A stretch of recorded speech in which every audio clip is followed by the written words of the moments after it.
Ankleshwar GIDC વિસ્તારમાં ધોરણ 12માં અભ્યાસ કરતી બે સગી બહેનો પર જાહેર રસ્તા પર થયેલા જીવલેણ હુમલાના કેસમાં પોલીસે મોટી કાર્યવાહી કરી। શાળામાં થયેલા સામાન્ય ઝઘડાની અદાવત રાખીને અન્ય એક વિદ્યાર્થીના પિતાએ ઉશ્કેરીને પોતાના પરિવાર સાથે મળીને આ હુમલો કરાવ્યો હતો, જેના કાળજું કંપાવી દેનારા સીસીટીવી ફૂટેજ પણ વાયરલ થયા છે।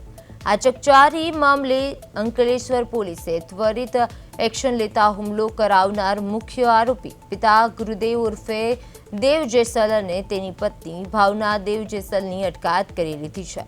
જો કે કાયદાના સંઘર્ષમાં આવેલી સગીર બાળકી અને દાદી વયોવૃદ્ધ હોવાના કારણે તેમની હાલત અટકાયત કરવામાં આવી નથી।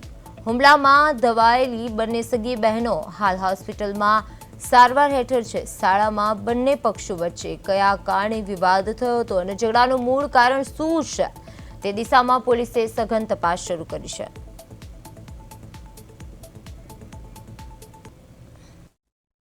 આની બાળકીના સાથે બીજી 7માં પડતી બાળકીની 15/3/2026ના રોજ કોઈ છોટી મોટી બાબતના સ્કૂલમાં ઝઘડો થયો હતો, જેના લીધે આની બાળકી જ્યારે ટ્યુશન જાવતી હતી, આની બે બાળકીઓ છે, જેમાંથી એક 18 વર્ષની છે, બીજી જે નાની બાળકી છે આ 17 વર્ષની છે।